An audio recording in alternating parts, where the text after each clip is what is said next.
Item ಯಾವುದೇ ಇರಲಿ try ಮಾಡಿ ಆಚಿ ಚಿಕನ್ ಮಸಾಲಾ. ತಾವರೆ ಎಲೆಯಲ್ಲಿ ಊಟ ಮಾಡಿದ್ರೆ ಪುಣ್ಯ ಪ್ರಾಪ್ತಿ ಆಗುತ್ತೆ ಅನ್ನುವಂಥ ನಂಬಿಕೆ ನಮ್ಮಲ್ಲಿದೆ. ಸಾವಿರಾರು ಭಕ್ತರು ನೆಲದ ಮೇಲೆ ಕುಳಿತು ಪ್ರಸಾದ ಸ್ವೀಕರಿಸುವ ಅಪರೂಪದ ಸಂಪ್ರದಾಯ ಕೂಡ ಇದೆ.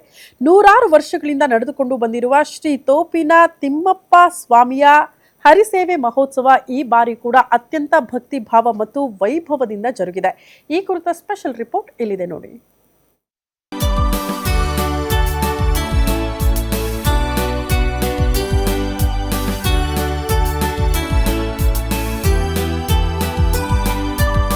ಒಂದ್ ಕಡೆ ಸಾಲಾಗಿ ತಾವರೆ ಎಲೆ ಹಿಡಿದು ಕುಳಿತಿರೋ ಭಕ್ತರು, ಇನ್ನೊಂದೆಡೆ ಎಲೆ ಮೇಲೆ ಅನ್ನ ಬಡಿಸ್ತಿರೋ ಸ್ವಯಂ ಸೇವಕರು.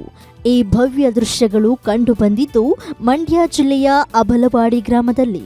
ಶತಮಾನಗಳ ಇತಿಹಾಸ ಹೊಂದಿರುವ ಶ್ರೀ ತೋಪಿನ ತಿಮ್ಮಪ್ಪ ಸ್ವಾಮಿಯ ಹರಿಸೇವೆ ಮಹೋತ್ಸವದಲ್ಲಿ ತಾವರೆ ಎಲೆಯಲ್ಲಿ ಅನ್ನ ಸಂತರ್ಪಣೆ ಮಾಡುವುದು ಪ್ರಮುಖ ಸಂಪ್ರದಾಯ. ಈ ಪ್ರಸಾದವನ್ನ ಭಕ್ತಿಯಿಂದ ಸ್ವೀಕರಿಸಿದರೆ ದೇವರ ಅನುಗ್ರಹ ದೊರೆಯುತ್ತದೆ ಎಂಬುದು ಇಲ್ಲಿನ ಜನರ ನಂಬಿಕೆ. ತುಂಬ ಚೆನ್ನಾಗಿತ್ತು ಸರ್. ನಾವು ಬೆಸಗರಳಿಂದ ಬಂದಿದ್ದೀವಿ.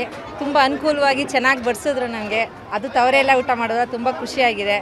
ದೇವಸ್ಥಾನ ಮತ್ತು ಜನ ಎಲ್ಲ ತುಂಬ ಸಪೋರ್ಟ್ ಮಾಡಿದ್ರು. ಹೌದು, ಅಷ್ಟು ಜನ ಇದ್ರು ನಮ್ಮನ್ನೆಲ್ಲ ಚೆನ್ನಾಗಿ ಇದು ಮಾಡಿ ಊಟಕ್ಕೆಲ್ಲ ಬಡಿಸಿ ಎಲ್ಲ ನೀಟಾಗಿ ಕಳಿಸಿದ್ದಾರೆ. ಪ್ರಸಾದ ಎಲ್ಲ ತುಂಬ ಚೆನ್ನಾಗಿತ್ತು. ಇಲ್ಲ ಇದೇ ಫಸ್ಟ್ ಸರ್. ತುಂಬ ಚೆನ್ನಾಗಿತ್ತು ಸರ್. ಇನ್ನು 850 ವರ್ಷಗಳ ಭವ್ಯ ಇತಿಹಾಸವಿರುವ ಶ್ರೀ ತೋಪಿನ ತಿಮ್ಮಪ್ಪ ಹರಿಸೇವೆ ಉತ್ಸವ ಬಹಳ ವಿಜೃಂಭಣೆಯಿಂದ ನಡೆಯಿತು. ರಾಜ್ಯದ ಮೂಲೆ ಮೂಲೆಗಳಿಂದ ಸುಮಾರು 1 ಲಕ್ಷಕ್ಕೂ ಅಧಿಕ ಭಕ್ತರು ಪಾಲ್ಗೊಳ್ಳುವ ಈ ಮಹೋತ್ಸವದಲ್ಲಿ ಅತ್ಯಂತ ವಿಶೇಷವೆಂದರೆ ಭಕ್ತಾದಿಗಳಿಗೆ ತಾವರೆ ಎಲೆಯಲ್ಲಿಯೇ ಊಟ ಬಡಿಸುವುದಾಗಿದೆ. ಗ್ರಾಮಸ್ಥರೇ ಕೊಪ್ಪರಿಕೆಗಳಲ್ಲಿ ಪ್ರಸಾದ ತಯಾರಿಸಿ ಟ್ರಾಲಿ, ಟ್ಯಾಂಕರ್, ಟ್ರ್ಯಾಕ್ಟರ್ಗಳ ಮೂಲಕ ಭಕ್ತರಿಗೆ ಅನ್ನ ಸಾಂಬಾರ್ ಬಡಿಸುತ್ತಾರೆ. ತೋಪನ್ ತಿಮ್ಮಪ್ಪನ ಹರಿಸೇವೆ.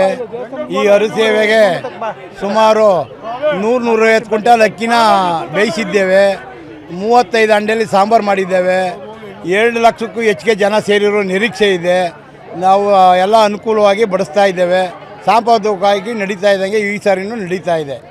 ಒಟ್ಟಾರೆ ಆಷಾಢ ಮಾಸದ ಹಿನ್ನೆಲೆಯಲ್ಲಿ ತೋಪಿನ ತಿಮ್ಮಪ್ಪನ ಹರಿಸೇವೆ ಉತ್ಸವ ಬಹಳ ಅದ್ಧೂರಿಯಾಗಿ ನಡೆದಿದ್ದು, ಉತ್ಸವಕ್ಕಾಗಿ ದೇವಾಲಯಕ್ಕೆ ವಿಶೇಷ ಅಲಂಕಾರ ಮಾಡಲಾಗಿತ್ತು. ಸುತ್ತಮುತ್ತಲಿನ ಗ್ರಾಮಸ್ಥರು ದೇವರಿಗೆ ವಿಶೇಷ ಪೂಜೆ ಸಲ್ಲಿಸಿದ್ರು. ಪರಂಪರೆ ಮತ್ತು ಭಕ್ತಿಯ ಅಪೂರ್ವ ಸಂಗಮಕ್ಕೆ ಅಬಲವಾಡಿ ಗ್ರಾಮ ಸಾಕ್ಷಿಯಾಗಿದ್ದು, ತೋಪಿನ ತಿಮ್ಮಪ್ಪನ ದರ್ಶನ ಪಡೆಯಲು ಭಕ್ತ ಸಮೂಹ ಸಾಗರವೇ ಹರಿದು ಬಂದಿತ್ತು. Raghavendra Ganjam, guarantee news, Mandya.